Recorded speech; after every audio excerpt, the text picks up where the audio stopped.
All right, guys and gals, it's about that time of day again here, folks. Newsletter time. JJ here.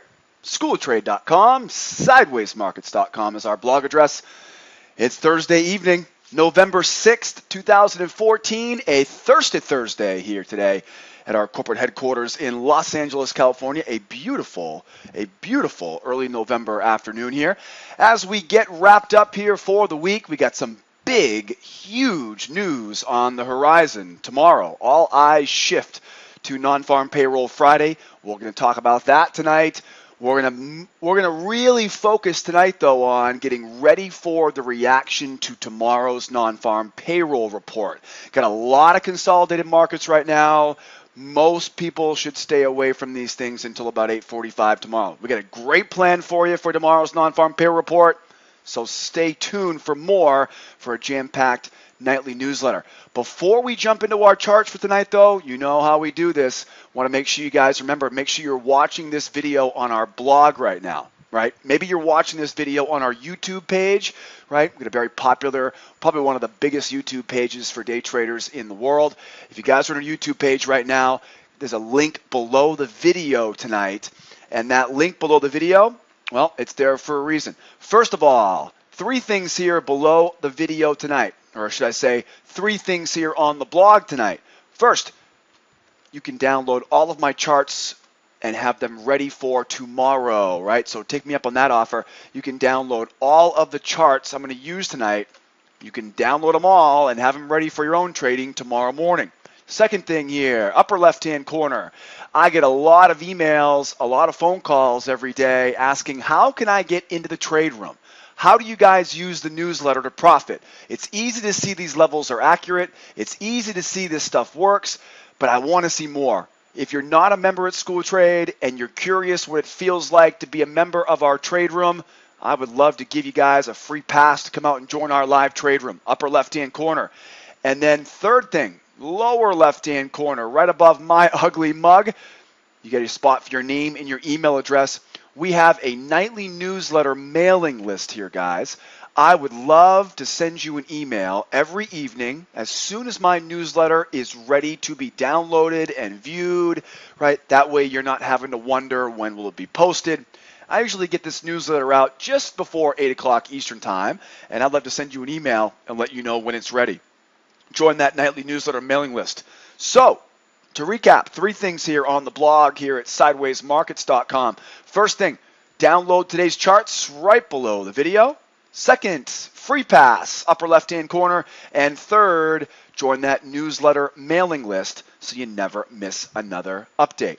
Now, guys, if you join our free pass or if you register for our nightly newsletter, kindly check your email. I'm going to send you a verification email to make sure we got the right email address, right, as well as to make sure you're not a robot. All righty, let's jump right in here this evening, looking at the mighty mini Russell. Now, I've been saying this all week. Something's coming here. Something's coming here. We got a glimpse at the end of the session today of just how strong these buyers were, but something's keeping them back. Today we heard the Dow went back to all-time highs. The S&P is back to all-time highs. The laggard here is the Russell, right? We got to light a fire underneath these buyers here right now and get this back to 1,200. Is tomorrow going to be the day? We've got non-farm payroll Friday right around the corner. Now, we got 3 steps to success here at School of Trade, right? We're going to find that trend. We're going to find our setups, and we're going to find the entry trigger. What's my, excuse me, what's my trend right now? Trend right now is bullish, right? I got higher highs, higher lows. I've got some simple indicators that can help me identify the trend if you want to use the indicators, right? But we can easily see here, long term right now, trend is bullish. Now, clearly here, we have some consolidation in the short term. I'm going to show you another chart, though, that will definitely make that consolidation look a little bit easier to understand. We know what our trend is. Trend is a bullish. Now what's next? Setups. Where do I have buy setups? So basically, trend tells me direction, and the setups tell me in that direction where I should be looking for an entry trigger, right? Because, sometimes we'll come down into this symmetrical buy zone down here and just for some reason just blow right through it. You know, these levels aren't brick walls, right? So what we're looking for is we want to see price come down and then give us the entry pattern, which we call the entry trigger. I've got targets waiting for me overhead, 1186, 1201.8, right, overhead. So trend is up. Where do I have some buy setups? Where would the best buying opportunities come? Definitely symmetry, 1153.7. I've got trigger zone number 1, 1148.6 to 1153.9. I've got trigger zone number 2, 1141.1 to 1136.7. And then if we happen to get some freak of nature jobs report tomorrow, we've also got a buy zone here at 1120. Remember, 1120 was a big number for us a few weeks ago, and we never got the pullback to it. So we're waiting patiently this week. We've really been waiting to load up on this thing, knowing that other equity markets are back to all-time highs, right? So usually this thing will catch up to it. As you can see, though, it's not there yet, right? It's not there yet. Now, with this bullish trend, I know I want to be a buyer, but we clearly have this little narrowing, right? We'll call it a wedge. We'll call it a flag, right? It's definitely a bull flag. That is for certain, right? It's definitely a bull flag. And so we've got some extensions up top here, up around that 1200. So be ready for that move higher here after non-farm payrolls come out tomorrow morning. We're going to talk more about how to trade non-farms in just a moment. Let me zoom in, though, on that chart. So here is that range, right? There's that wedge we were talking about, right? And, of course, you look a little bit deeper out here, you can see this becomes a flag, right? And we know that the most important thing about this type of price structure is that we got to be really careful buying these highs, right? Got to be really careful buying these highs because you know what's going to happen, right? I mean, can't you see this a mile away? We jump up, we trade sideways. It's not really sideways, right? It's consolidating here. So, of course, I know I'm bullish. I've got support below. I've got resistance above. See, the problem here is if I try to buy this right now as it goes higher, you know what's going to happen, right? Maybe it keeps going, but the chances of it going higher from there are pretty slim, right? It'll probably rub right up against here, right? Get all the buyers in too early, then pull back, shake out the weak hands, and then go higher, right? So if we break to the upside right now, what's the moral of this story? If we break to the upside, don't take that bait, guys. Don't take that bait. What I'm looking for is I'm going to use prior highs. If I'm going to buy, I'm going to buy it on a pullback. But the ideal scenario, the absolute ideal for tomorrow, right, is to get it to jump up, run some stops, then pull back, get the weak hands out, and then I want to buy that baby right there. That's what I'm looking for. That's the buy that I really want. And if you're a member of mine, you can probably, combine it with trigger zone number 2, right? Something like that. Kind of think about that for a second. But at the end of the day, though, all I want you to promise me for tomorrow, though, is just be careful buying the highs, all right? Because it always looks good. It always looks good, right? The buying the high always looks good, right? Just like buying that brand new car off the dealership lot. It always looks good, right? But you're buying the high. You're buying the high. You're going to lose money that way. Now, we got non-farm payrolls tomorrow, so really difficult for me to tell you where we go long-term right now. So all I can really do is be prepared for big moves higher, right? So we get 1178, we get 1183.9, but again, use this target overhead. Use that 1200 target. We saw 230,000 jobs added in on the ADP employment report on Wednesday. Okay, that's about what they're calling for tomorrow. So be on the lookout tomorrow. If this thing surprises us and we get some better report than we were expecting here, we're probably going to get up to that 1200 pretty quick. But again, wait for it to go up and pull back right before you go nibbling on that thing right at the buy side. Okay, looking long here, looking bullish, and we're hoping for a good personality tomorrow on that Russell. Again, I have a hard time buying the highs right now. I'm going to wait patiently to buy at support. Now, how about the gold? How about that gold? Now, gold is suffering from a case of the strong dollar blues. Now, why do I say that? Well, this is nothing new. We've been dealing with a strong U.S. dollar for the past few weeks, right? And what is the cause of this strong U.S. dollar? Yeah, it has a little bit to do with the slowdown in Asia. Yep, definitely has a little bit to do, right, with the economic woes around the world right now, right? Definitely has a lot to do with the lack of violence around the world, right? The U.S. is doing really well, okay? So that should help the dollar, right? The U.S. economy seems to be chugging along. But all of that actually is not the most important reason. The reason why is because what we heard today from Mr. Super Mario Draghi, right, the ECB's president. Mr. Draghi came out today with his typical dovish, and of course, if you haven't heard this term before, guys, the term hawk means higher interest rates. The term hawk I always equate to higher rates. The term dove, right, somebody lower rates. Okay, so when you talk about a Fed member, whether it be ECB or the US Fed, and they call somebody dovish, what they're basically saying is they're calling them Ben Bernanke, right? They're calling them a dove because they are a supporter of low interest rates. Basically, they are more interested in lowering their currencies to make exports easier, okay? It's a strategy by central bankers. Basically, everyone is trying to basically devalue their own currencies so they can export their goods around the world because of this globalized economy. Bottom line, dollar is really strong right now because ECB, well, basically Draghi came out this morning and said, guys, we're going to load this bazooka up again, right? Very accommodative market policy, monetary policy in the ECB right now. You could really hear Draghi squirming today. It was you could kind of see it that the pressure is definitely on for them to load up that rifle and start shooting shells right at that problem with inflation in the ECB. So that's going to deteriorate the value of the euro. The euro hit, I think it was 24-month lows again today. And so remember, the dollar index is made up, 60% of the dollar index is made up of euro. So when the euro goes down, the dollar has no choice but to go up. It's just the way it works. It's a law that we have to live by. With that dollar being strong, gold has no choice but to go lower. So right now, besides in the short term, you've got to stay to the downside right now on the gold. Here is a classic example of fundamentals that are going to be a little bit too strong, right, for the technicals until those fundamentals change. So we can combine the fundamental environment out of the ECB, strong dollar, weak gold, combine that with technicals.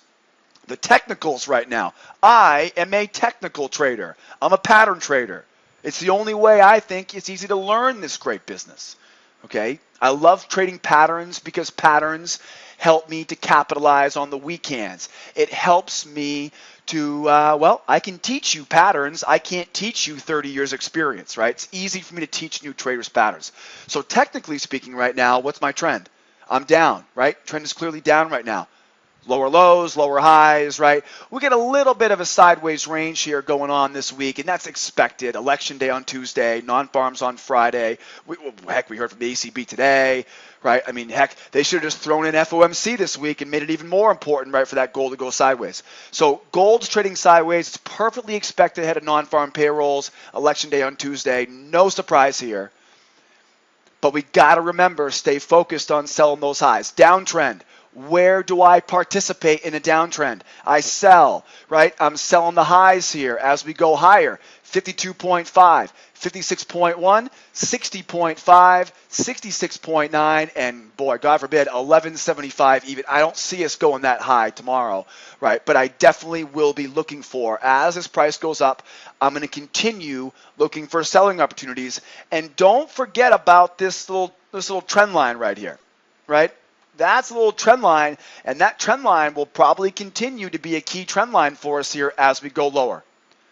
Remember, tomorrow is non-farm payroll Friday, so expect gold to be real sloppy ahead of it and then be ready for the move afterwards. I've got targets below me at 33.8, 24.4, and 14.7. Don't forget about this channel low and this channel high. Use this stuff, guys. Use this tomorrow, right, to sell at the highs. I can't honestly tell you where this thing's going to be tomorrow morning at 8:45. So just be ready to sell at those highs. And again, you can see here, as we go from the 32 down to the 16 here on gold. We already know the fundamentals tell us to sell short.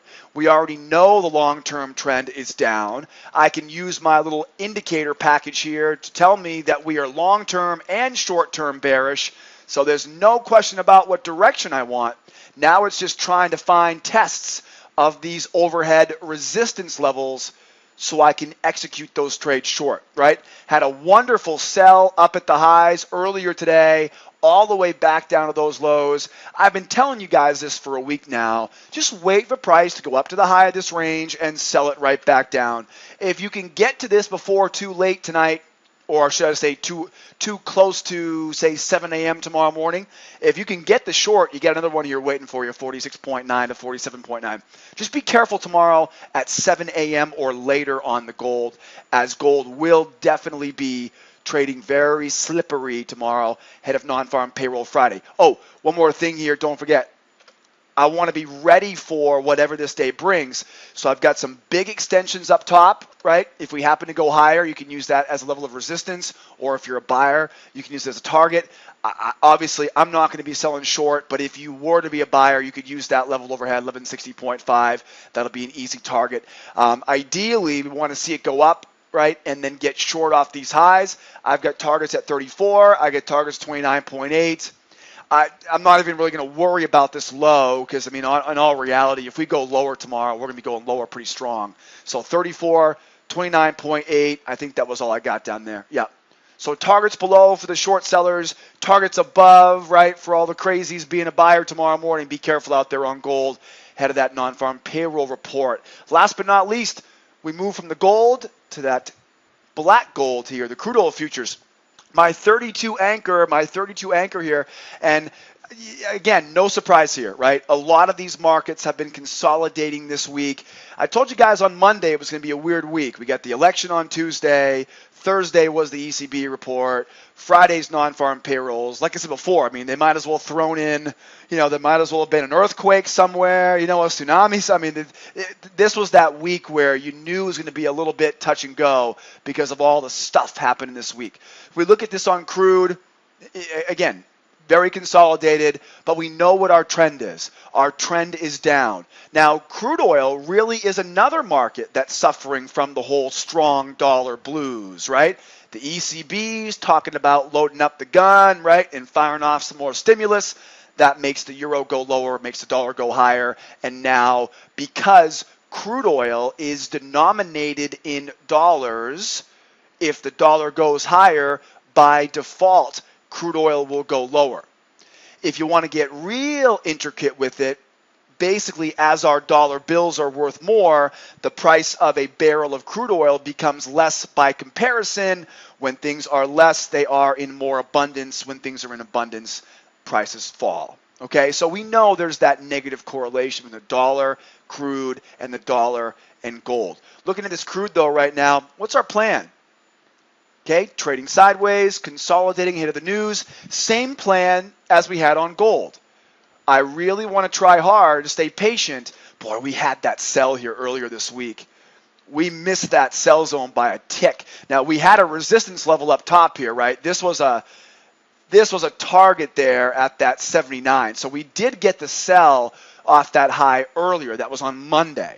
Right? Remember that big move? I'm sorry, that was on Wednesday, right? We had that big reaction to the election on Tuesday, and then we were able to sell it right back down in before it started to go sideways.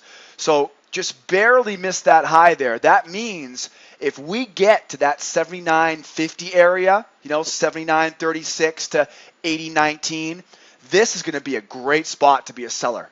That should be, most likely, that will probably be one of our best opportunities to get short, just because it's uncharted territory. And I could easily see this trapping in some buyers here before it collapses again, right? Those crude traders, they're crafty ones, right? Now, if you look closely, I found this trend line, and I thought, what if they overshot that 79.50, right? That might happen. We know we got that 79.50, but what if they were to overshoot it? Right? So can I look at this little trend line here and see what I'm talking about? Right? Yeah, it won't let me draw it up there. but you can see that trend line, right? Kind of right up there, right? So if you take that low, those two lows, you combine those lows right there, right? That'll give you that trend line up there. So be aware, if we overshoot this area, that's a better thing, right? And I'm looking for it to go back down. What I'm expecting for tomorrow is that if we go higher and we don't stay above that 50, we'll probably go right back in the opposite direction and possibly all the way down to our seller's target. So be on the lookout for that key resistance here on crude. It's, 79.40, 79.40, 79.36. It doesn't matter. You don't need to be exact. It's around that 79.36 to 79.44 area right there, right? So we're looking for price to go up and sell it back down. Now, if for some crazy reason the buyers grab hold tomorrow, you get a buyer target up top at 80.65, 81.37. So if you're a buyer, again, I'm not going to be a buyer tomorrow unless something crazy changes overnight here. There'd have to be a major issue in a natural disaster, violence in the Middle East. I mean, we'd basically have to have Saudi Arabia come on the news wire and say, we're done producing crude. There'd have to be something dramatic, right, to cause this market to react like that. I don't think the jobs report's going to do it because we've already seen the ADP report. We've already seen Wednesday's ADP report. So most wise traders already know what's coming tomorrow, right? This is most likely already priced in. Tomorrow's big moves will happen if the number comes out surprisingly higher or surprisingly lower. Okay, we'll talk more about that in a moment. So my plan for tomorrow on crude, same thing as gold. I'm looking for price to go up so I can sell it down. And as I sell it down, don't forget, this is not just a wedge low. That's a trend line. That's got to be your first target. We got target here. Now, if we make a new high, these levels will change. If we make a new high tomorrow morning, okay, that level right there at 76.59, that will change. So just be aware of that. But if we do go lower, or if we do go higher up to this point, and come down, now we're good to go. Okay?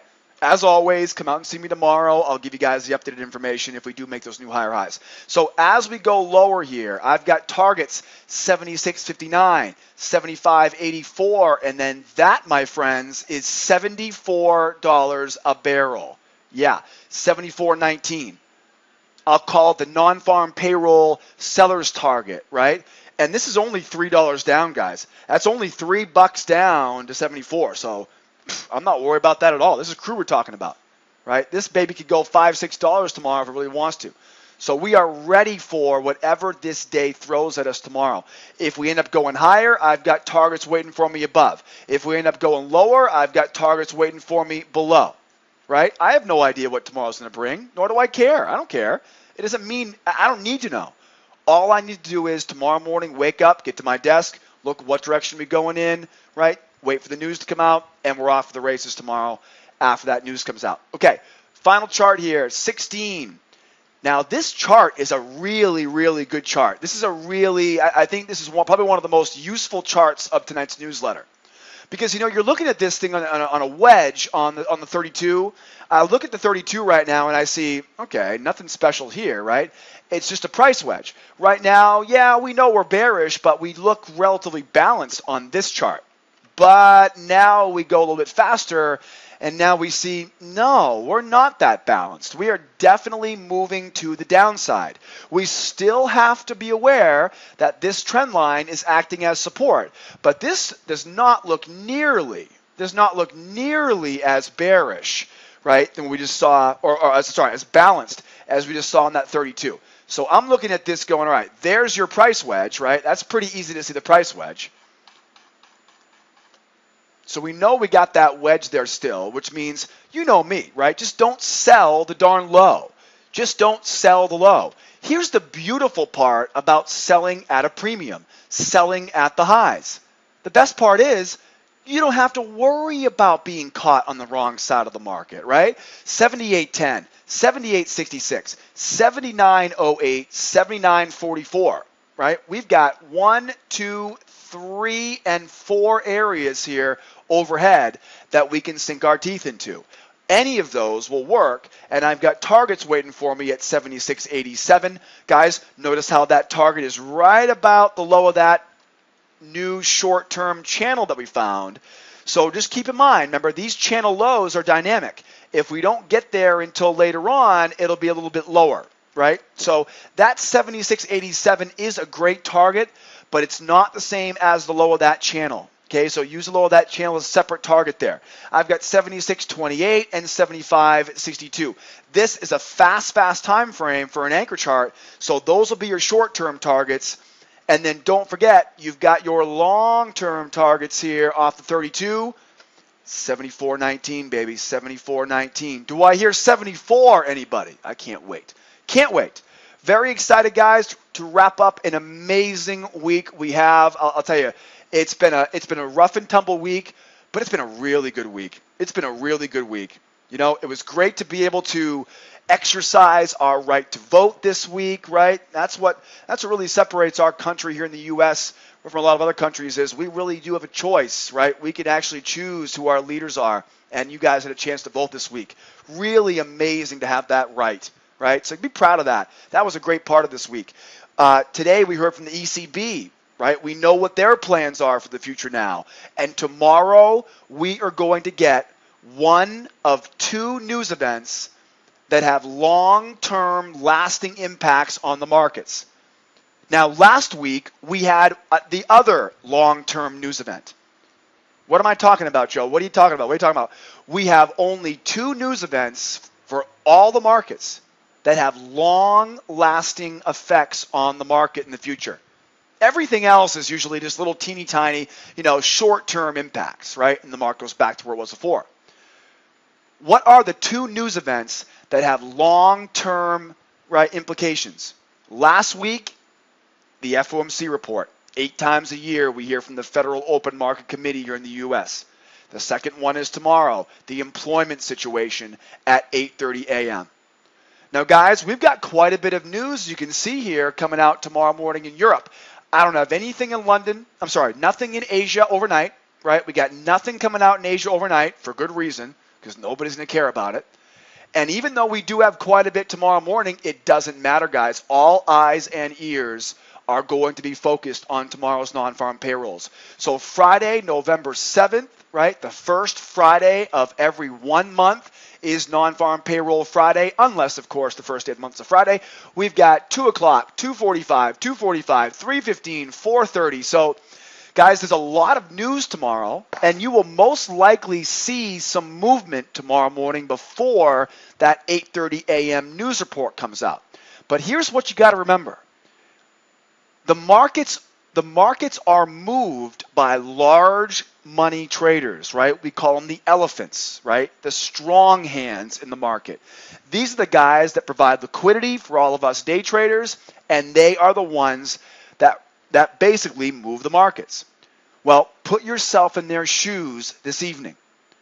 You've got $1 billion of other people's money under management. You trade 1,000-lot clips on the S&P. Are you really going to be locked and loaded up tomorrow before that news event comes out? No way you're not going to be loaded up, right? You're going to be trading real thin size, if not completely flat. And the reason for that is because a Goldman Sachs, right, a large block trader, simply cannot hide their orders.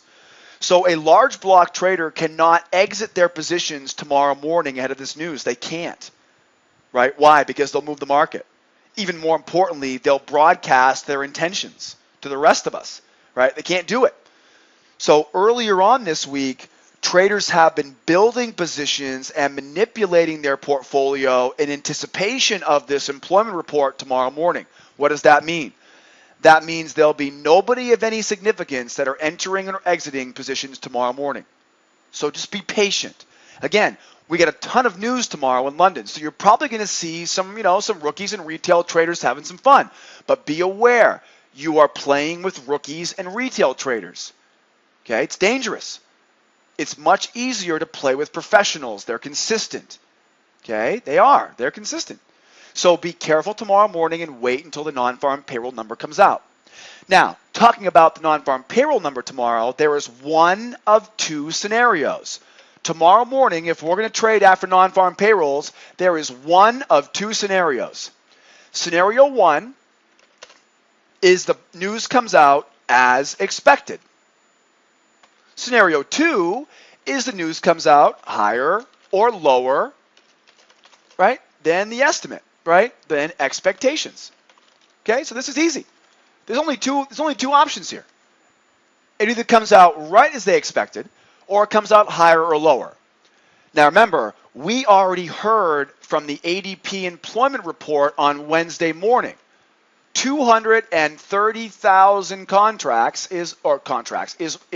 jobs is what they're expecting here, right, for Friday. This market, as all these markets, have known about this for a week now, probably 2 weeks. If the news comes out tomorrow as expected, the market will just sit there because it's already priced it in. What does pricing in mean? What does pricing in mean? Well, let's say that 6 months ago, I told you that you would be taking a vacation to Tahiti, right, at the end of the year. What would you likely start doing? Saving your money, right? Setting up some airplane flights, maybe buying some new Hawaiian t-shirts, working on the tan, right? You would do things knowing that you're going to Tahiti in January, right? You would manifest it, right? Maybe it wasn't even conscious. Maybe subconsciously you're gearing up for that trip. So human beings, whether you're going to Tahiti, right, in January, and every time you drive past the TJ Maxx, you stop in for another backup Hawaiian t-shirt, right? You know what I'm talking about. Right? So what are you doing? You're getting prepared for the expected trip in January, right? That's what happens in the market. What happens in the market is traders know they're expecting 230,000 jobs. They plan ahead, whether it be consciously or subconsciously. So if the news comes out as expected tomorrow morning, usually what happens is it's a few moments of slop and chop, a couple fake out breakouts, and about 15 minutes after the news comes out, you'll find a trend. So if it comes out as expected tomorrow morning, wait 15 minutes and then find that new trend. So 8:45. What about option number 2? If it comes out higher or lower? Wow, well certainly there must be some fireworks here, right? Yes, absolutely. Whenever we have non-farm payrolls come out higher or lower, outside of their range of expectations, you can almost hear all the analysts running down the hallway to the boss man's desk saying, oh boy, what do we do now? Most large trading firms have a plan for if it comes out higher, if it comes out lower, right? They're planning for both scenarios. But the majority of the market, though, is going to see this as an opportunity, and it's going to get violent. Bottom line, you're going to need to wait about 15 minutes after that news comes out tomorrow if it comes out above or below expectations. So, Joe, all of this information, and I'm doing the same thing no matter what happens? Yes. That is the moral of the story. The moral of the story is it doesn't matter if it comes out as expected, right? If it comes out as expected, it'll be a sleeper for a few minutes, right? Be catching some Z's, counting sheep, right? Maybe it won't, but it most likely will, right? Most of the time, it comes out as expected. It'll gyrate around a little bit, but you want to give it about 15 minutes to find that new trend. Same thing is true if it comes out higher or lower than expected. You're going to see violence on the tape. Okay, your job is not to trade the violence. Your job is to wade through it and survive to get out 15 minutes after 8:30 comes out tomorrow, find that new trend, right, and then execute. Okay, so stay patient tomorrow morning. It doesn't matter what happens tomorrow. Be patient after that report comes out and be very careful before the news comes out. After 7 a.m. tomorrow morning Eastern time, which, by the way, 7 a.m. is kind of the unofficial start of the U.S. session these days. It is a moving target, but that's about when things start moving right now, 7 a.m. Eastern time. After 7 a.m. tomorrow morning, sitting on hands, right? Our job tomorrow morning after 7 a.m. is to get those charts ready so if we do get those big moves up or down, we know where we're going, all right? Deal? I like it. I like it. I like it. I like it. All right, guys. We got Janet Yellen tomorrow morning, but she's not going to be talking about anything important. Not more important than the non-farm payroll report. Wrapping up here for the first week of November. I want to thank you guys so much for being a part of our newsletter.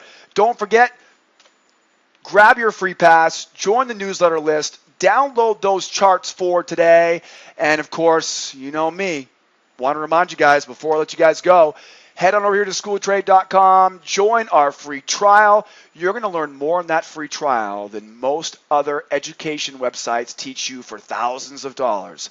I'll prove it to you, right? Join that free trial. We got 3 levels of membership, beginner, intermediate, and advanced, and we always have someone standing by 24/7 to help you guys out with any questions. Guys and gals, we are celebrating our 10-year anniversary of our trade room this year. 10 years teaching and trading here at School of Trade. We must be doing something right about now, right? Must be doing something right. I want to thank you guys for being here. Thank you for sharing this information with a friend, and thank you for being incredible people this week. Now, follow the plan tomorrow morning. Happy Non-Farm Payroll Friday, and if I don't see you tomorrow morning in my trade room, you guys have a great weekend. We'll see you same time, same place on Monday evening. All right, guys? Adios, amigos. Bye-bye for now.